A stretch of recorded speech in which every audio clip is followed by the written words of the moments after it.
assessment day part 4, like I said, this session might run a smidge longer. We tried to allot for a little bit of extra time in case we needed it. The OAP is one of the kind of most difficult parts and pieces of assessment day.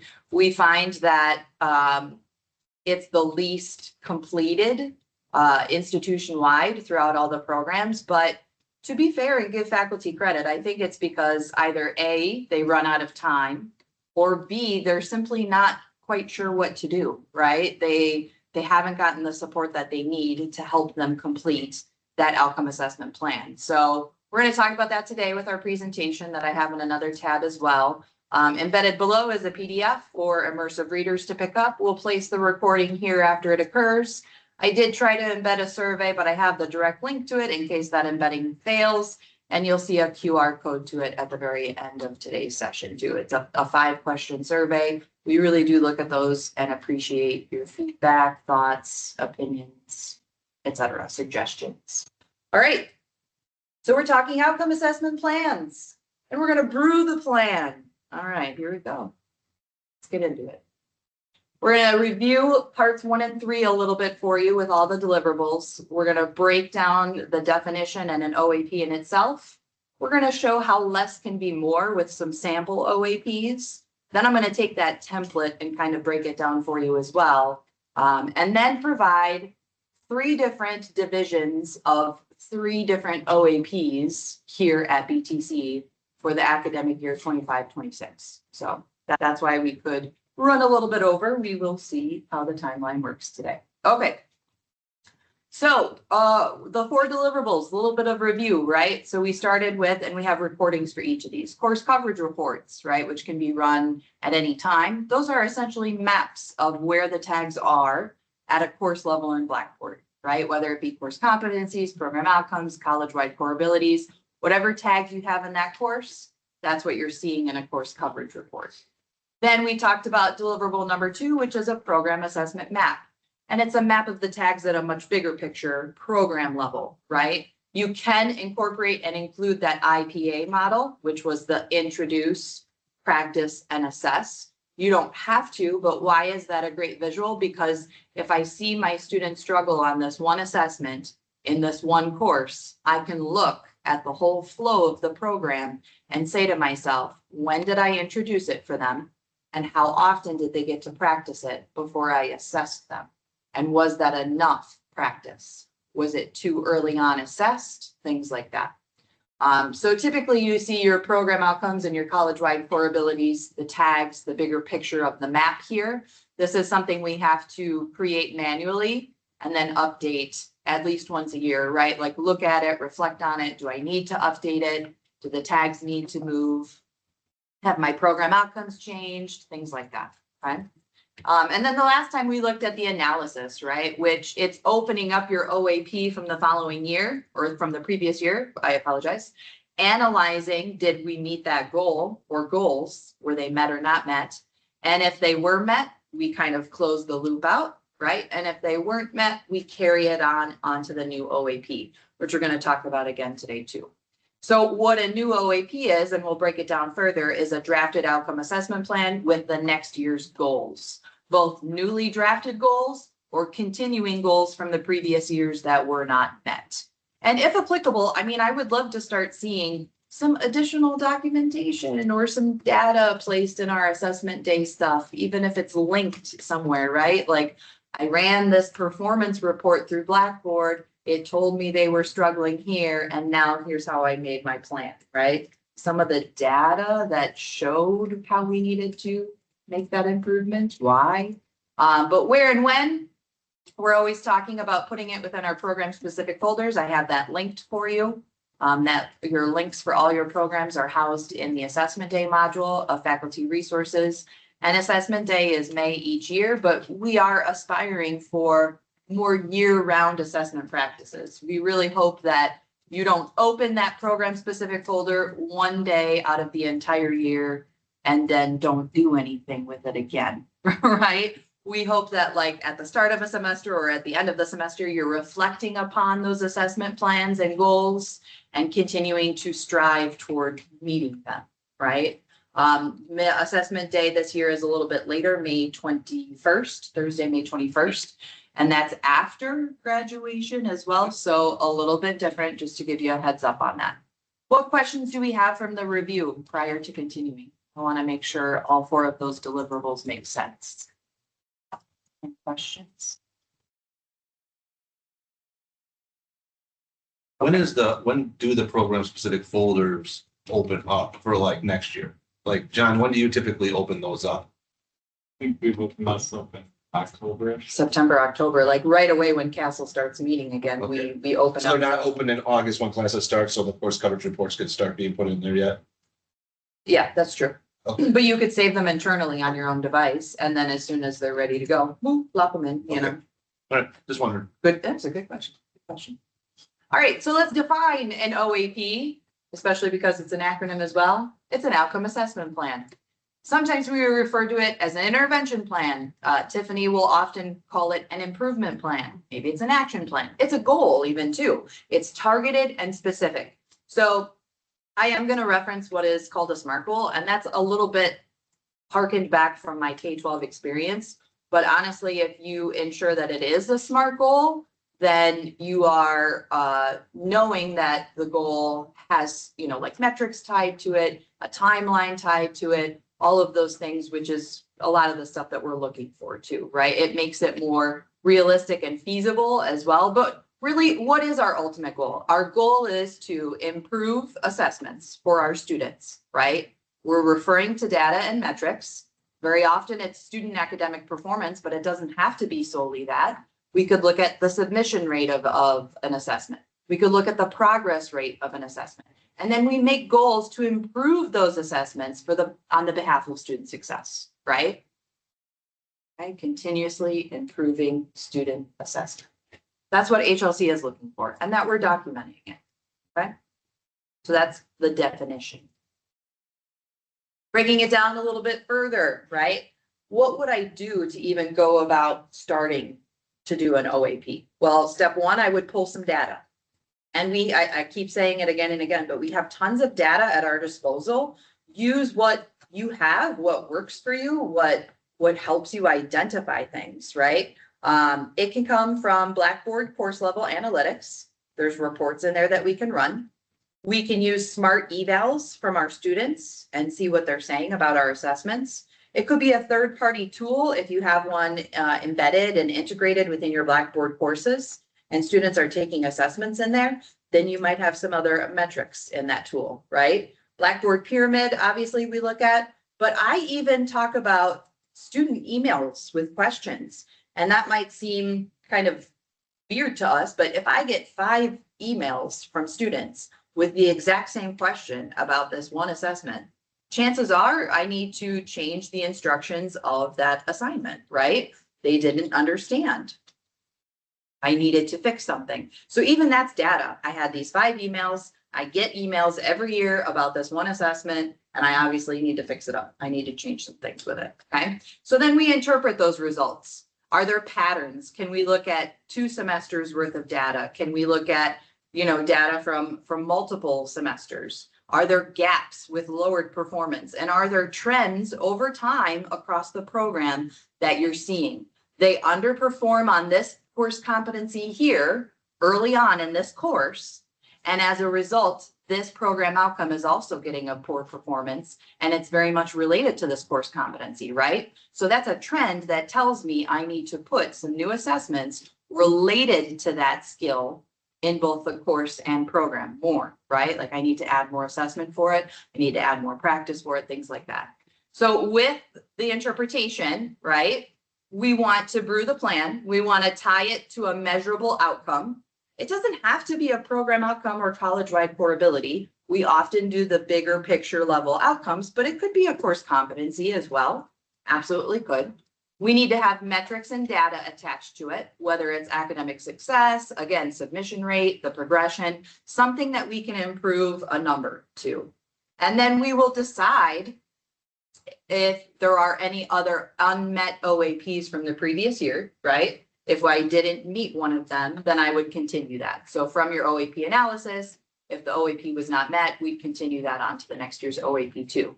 Are there going to be adaptations to it too? That's something we talked about in part 3. When we analyze, right? Were we on our way to meeting that metric? Are we starting to get in the direction that we want with some good progress? Or did we not make any strides at all, right? If I didn't make any improvements at all, do I need to adapt this OAP before I copy it onto the next year's plan? How is that? This is a very heavy information slide. What questions do we have about brewing the plan of the OAP breakdown? There's no set way. You gotta find the best data set for you to improve learning for students. Absolutely. What you think works for you, and a lot of times it's an intuition that gets confirmed, right? That's what I like to say too. Erica does as well. I know that my students struggled on this assessment. We completed the semester. It's been in the back of my mind. I pull some data and sure enough, it's that one assessment, right? Or it's that one skill that I knew they weren't quite getting. I could tell. Could it be as simple as I only have 2 students out of 60 doing my smart evals, and I'd like to get that to 50% of my students? 100% it can, and I'm going to show that as an example. Okay. Less is more OAP. Great question. Absolutely it can. Yep. Good. I don't see any other questions. Okay. Wanted to keep pausing for that. So yes, less is more. We're about to get into some really simple OAP plans that might just be really great for you to get started if you've never had an OAP plan. That's okay. We can help you come up with one, right? So first we want it to be equitable, but we also want it to be realistic. All programs and courses should of course have a targeted success rate in mind for our students, right? We'd like them to succeed. We'd like them to perform at such academic performance. However, in my opinion, continuing to increase that metric every single year isn't fair or equitable to students. If I started out at 80%, like 100% of my students are going to get 80% or higher, and then I go to 82, and then I go to 85, and then I go to 90, how is that fair and equitable to our future students, right? When we're just pushing and expecting more and more instead of changing our assessment to better meet their needs, right? Okay. Also, quality over quantity is something I would stress, but I understand that some of our state-aligned programs feel like they have to show what they're doing for every single thing. So an OAP plan does not have to have one for every single college-wide core ability and every single program outcome. It doesn't, okay? But a lot of us do, and I get it. And people have argued to me, Amber, if I'm state aligned, if I'm meeting with my advisory board, if I'm talking with my accrediting agency, and they're wanting to see how I'm improving my assessment practices, shouldn't I have a plan in effect for every single one of these? And if that's how you feel, or if that's how your advisory board feels, or your accrediting agency, I understand. But I really feel like less is more, because while we're focusing a bit on program-wide, bigger picture, right?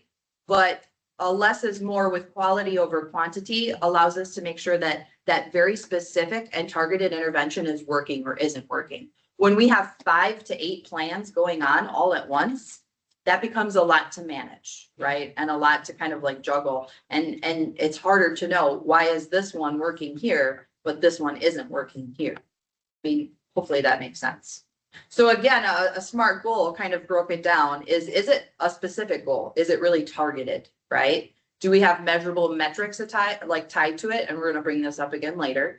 Is it attainable, right? And realistic for our students? And then is it time bound, which it always is, because whether we're doing one semester's worth of a goal or the entire academic year, it's always time bound, right? So with that, Amber, Yeah. like we're doing these usually in May, but if we see something at the end of fall semester and we're just changing it right away, should we do a plan like mid-semester or mid-year? A really great question. Are you going to be using it to inform yourself on other pre-existing OAPs, or would you want it as an OAP for the following year? Well, it's more of the, we all see something one semester and we know, okay, it's like, for example, my blueprint course, I see they're all messing up with one part of this blueprint course Okay. in fall, and I want to change it for spring. And, you know, it is one of the program outcomes even that they're, you know, so do we document it as I- we're doing those gut changes during the year? Yes, I would. I mean, I would think you could make that into like a year and a half kind of OAP type thing and Yep. put it in, have it created for the spring semester, but then roll it over into the next year and you already have one created for the next year then.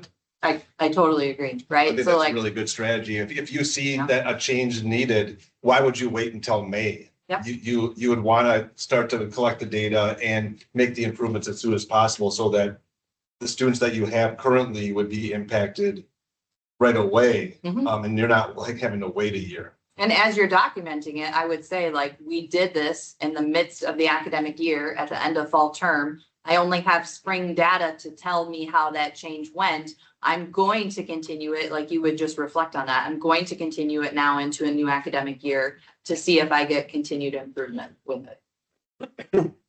Yeah, that's a really good question. Thank you. Did that help, Bobby? I never even thought of that, like, but that's a great question. Yeah. That's something we should probably discuss more.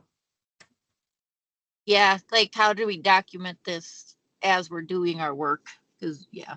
Because we that's need a to be- year-round Thank you. assessment practice. Yep. That's what we need to be assessors year round. Yeah. And like, if we're just assessing in May, we're not doing our job. We need to think like an assessor at all times. And so we have to be able to make that flip like you're talking about whenever it's necessary. And a good instructor Yeah, that- does, it, right? Like, holy cow, the students are really struggling here in the midst of a semester. I can see it. Where am I going wrong? What am I doing that needs to be fixed and improved? And hopefully by the end of the course, we can get some better success even, right? Yep, and this changes this into from like a box we're checking in May because we have to get this done to just documenting what we're already doing. Exactly, 100%. We're already doing it, but we don't necessarily know what to put on that OAP every single year. These are practices we do all the time. Whether I change the due date on an assessment because like, oh man, we are off track this semester. I realized we did not have enough time to get to the material in order for you to be assessed on this. I'm going to push the date out a little bit. Even something like that, that's an assessment practice that you changed to better your student success, right? We overthink this. We think we have to have these like grand, amazing goals, but you just got, like it says, you got to keep it simple. And like, if you see something, you change it. You make a plan to change it. And then you do it. And then you see if it worked. And if you have to readjust, you adjust, and then you remake that plan. So we constantly have to do that. It's not just like, I keep saying, it's not just a May thing. Yep. And I know, because we did these things in the K-12 world too. And it's like, you wanted this amazing goal that would just be so impressive, but you don't really need that. You just need something that's going to make 1% changes even, or 2% changes. You just need something that's going to improve learning for your students. Absolutely. And I'm going to show some more really simple examples, hopefully too, right? That less is more approach, that quality over quantity. So, I mean, I did start with the type of OAP that you see most often, right? And this is fine too. It's an academic success rate. Very often you will see that we want 100% of our students to achieve an 80% or higher on blank assessment. And that blank assessment is measuring a program outcome or measuring a college-wide core ability or more than one. And that's fine too. That's totally fine. But I'm going to show you other ones now as well. It could be the timing of an assessment. Blank summative assessment will now be due in week 15 of the course instead of earlier on in week 10 due to poor student completion and submission. I'm getting like only 70% of the students turning this in. I want 100% of my students turning this in, right? Like maybe it's a project or maybe so it could be the timing of it. It can be instructor led, like especially if you don't have your Blackboard tags in place or you're kind of struggling with where to even start on an OAP. Maybe I'm going to break up the summative assessment. So I'm going to break it up into 4 checkpoint deliverables with scaffolding to improve student results on the very final submission by a certain date, right? One that I think of is like, I hear a lot of faculty talking about pre-work not getting completed before they come into class. So creating a culture of my students getting that work done. What are the goals that I'm gonna have to get those students to do that? Am I gonna check every day? Am I gonna look at the data of stuff completed before they arrive there? And how am I gonna get more of that done? Definitely. Smart evals, this is that exact one. I've helped faculty with this when they say to themselves, like, my students are performing great. I don't know what to tell you. In fact, like they're graduate or they're getting a job before they can even graduate too. So like, what am I going to put on my OAP? Smart evals was a great example. Through advertising, through reminding, through directly inserting smart evals into my Blackboard course, I will increase that submission rate. I only got 4 this year. I want minimum of 10 next year and to continue increasing by next May. That's a totally great goal, I think right? Tim Noble even has like the smart eval, like the final capstone doesn't open until they complete the smart eval. Yeah, he's very strategic about how he gets his students to complete those smart evals. Another instructor-led one, again, if you're in a place where like you don't have a lot, no tags or no map, then we're going to make that a goal. A newer faculty member, I discovered there were no goal tags in any of my courses. I'm going to start by at least completing my program assessment map by next May. I'm going to really spend time on thinking about that map, where I want the tags as I'm teaching my courses. What's my instinct say? Where am I directly measuring these outcomes? And I'm going to map it out. And then another one, more practice opportunities. So 2 new practice assessments will be created by next May to allow students to practice this one skill further prior to being assessed. I discovered they needed a little bit more formative work, right? They needed to build up a little bit more before they completed that summative. So, I mean, those are all hopefully really simple, clear examples of OAPs. Do we have any questions on those? That helped a little bit.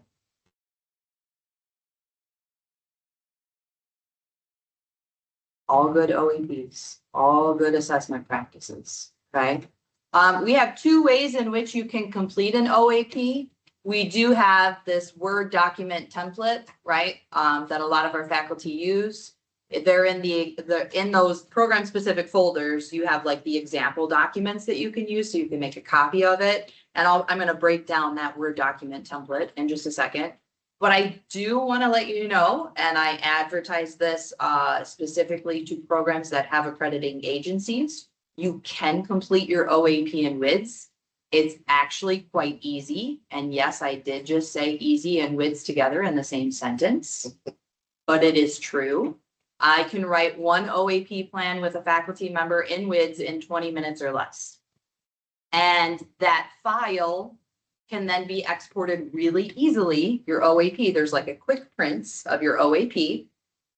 And you can export that OAP plan for both your accrediting agency and us here at BTC if we want it in that program specific folder, and you're done. You're not doing the work twice anymore. So I'm just letting you know, I'm throwing that out there. And if you ever want to get a tutorial, we do have a new OAP and WIDS. If you go to faculty resources, I linked it here. We have a WIDS module, and there is a presentation slideshow that goes slide by slide, step by step on how you could do that, or you could reach out to us and we could help you get your OAP written. So just throwing it out there. Let's break down that template. Okay, so these are the columns that we see on an outcome assessment plan. And very typically, we see the title of the plan up here being our college-wide core abilities. You can change the title of this plan to whatever you need it to be. A lot of people don't do that, so I'm going to say that one more time. You can change the title of an OAP to whatever you need it to be. So we're talking about that whole yellow area up there can be changed? Yep, What you're saying is we could change it. yep, we It can doesn't change have to it. stay the same? It doesn't have to stay the Okay, same. all right. It could be titled assessment timing, all those things that I was saying. It could be titled smart evals. It could be titled, right, like, But it can change. it can change. All right, all right. All Okay, right. thank you. Okay. All right, just saying. So you can change. Okay, so with the level of assessment, are we looking at an introducing of an assessment, a practicing of an assessment, the assessment level, or it could be more than one too, right? It could be both the practice and the assessment that I'm making a goal with, okay? What outcome am I tying this to? it says program outcome, but it can be something else. It could be a course competency, a program outcome, a college-wide core ability. It can be more than one as well. Tailor this template and document to your needs, okay? You can change stuff. The tool that you're using in order to measure whether or not students are performing and increasing in that performance. So am I using a rubric in Blackboard? Am I using a third-party data? Am I using the course analytics? Am I looking at the student progress of this assessment? So like what tools am I going to be using? And now what's my targeted benchmark for success? What's that metric that I want them to get to? Is it 80% or higher on the achievement of it? Is it 100% turn-in rate? Is it 0 student email questions? I don't want to get questions about this assessment anymore. That's my goal. That's fine, right? And then what course is this assessment in? What course? Where is it at, like in the sequence of the program, that kind of stuff, okay? Am I doing this for 1 semester with a time frame or the entire academic year?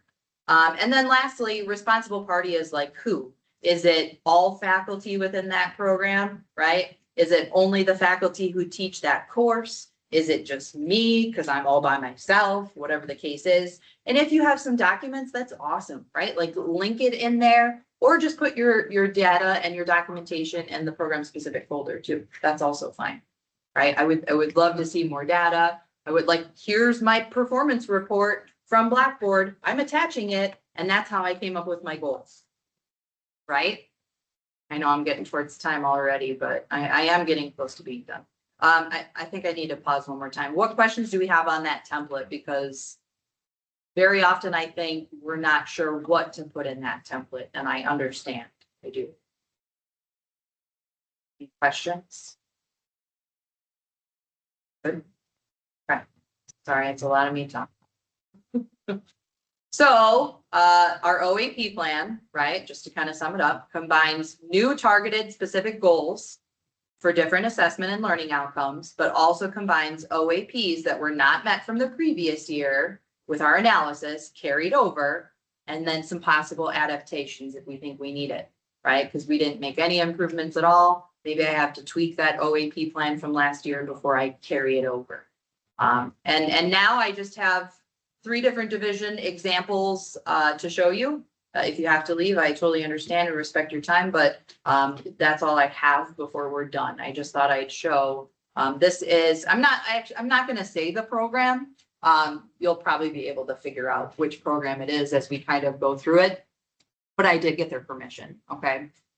So for this one OAP plan, right, this one outcome assessment plan, I just took 1 row, right? I didn't take the entire document. They have all 3 levels of assessment. They have 4 different program outcomes being targeted here. And then they have data coming from a rubric, right? A scheduling project paper. This looks like a third-party tool, EHR Go, right?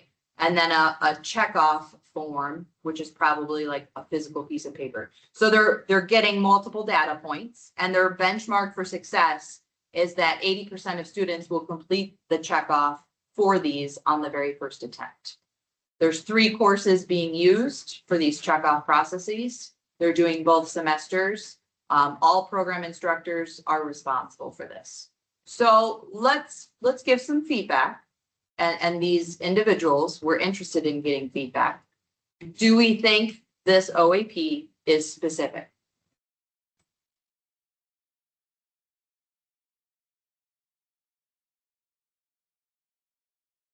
You can give me a thumbs up. You can put it in the chat. You can shout it out. Is it specific?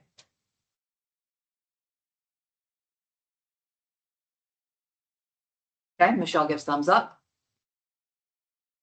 Right, we have, go ahead, Mitch, raised hand, yeah, thumbs up, okay. Right, we have 80% will successfully complete on the first attempt, okay. Do we have measurable metrics in place? Yes, those are the measurable metrics. Is it realistic? That's kind of a little bit up to the instructor who made this, a little bit more so, like hopefully they do think it's realistic and attainable, and it's time bound because it is both fall and spring semesters, so by the next assessment day, okay? Let's look at the next one here. All right, this one is going with demonstrate effective communication. Okay, it's only the assessed level. The program outcome, there's one of them, totally fine. Demonstrate operations management, techniques across product and service industries. What measurement tools do we have? There's a final project, it's an interview. And then we also have a internship supervisor assessment. Okay, so there's kind of two benchmarks for success here, both within the same plan. 85% of students will obtain an 80% or higher on this final project. Okay, then here 85% of students will obtain an 80% or higher on this final supervisor evaluation. These are the courses where they fall into. The time frame is third semester and then semester of graduation, and these are who are responsible. So let's go through again and do thumbs up. Do we feel like this is specific?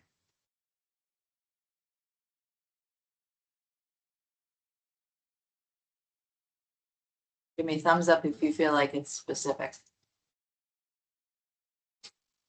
Okay, Tony says yes.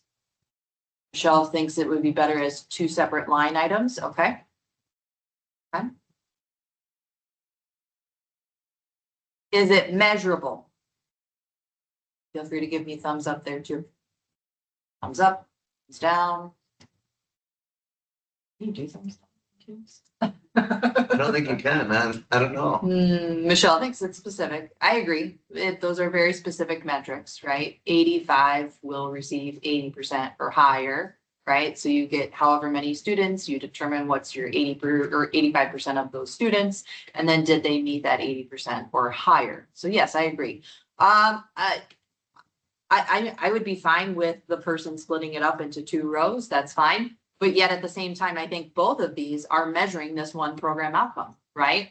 And so perhaps this program went into Blackboard Pyramid, saw that this one program outcome was really underperforming, and found two different assessments that both could be like targeted and improved. I guess the only thing that I don't see in this is what are they going to do to ensure that the students are getting that percentage? Like, what are some of the action plan items that you're doing? Or what have you done to increase the improvement of that student result? So did I change the timing? Did I, again, all those things, did I add more practice opportunities? Did I scaffold this final project interview into 3 different parts? And then those 3 different parts all tied into the final submission. And now students knew how they were doing along the way with some good feedback before turning in that final submission. So to me, this is only academic success, but it doesn't tell me what did that instructor do or is going to do to get that result, right? Hope that helps too. And then the third example, we have a program outcome of diagnose, repair, and service brake systems.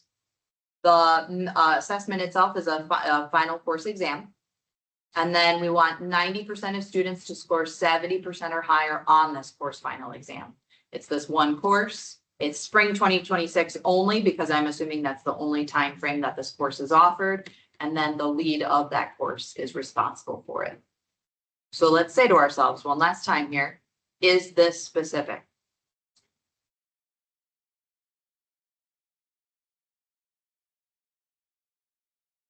Okay, Michelle says yes.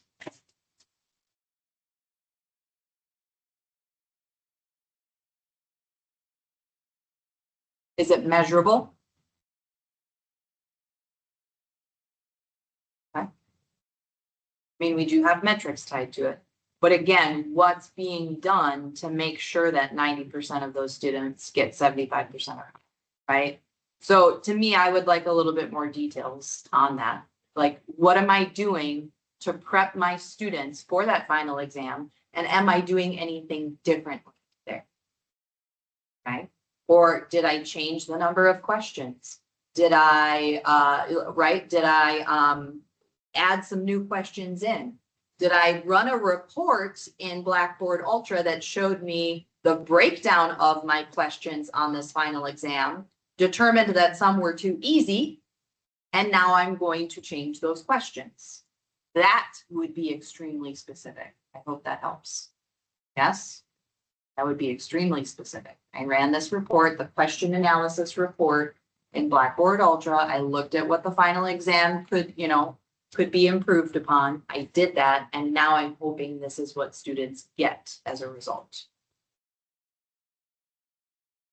Oh, no, sorry. That's horrible. I'm sorry. Yikes. Happy Friday. No need to apologize. But yeah, I mean, that's really all I have today. I know I ran over the 10 minutes, but we did we did talk about how this one might take a little bit longer. OAPs are tough, but just know that it's your gut, it's your instinct, and it's your intuition that matters more than anything.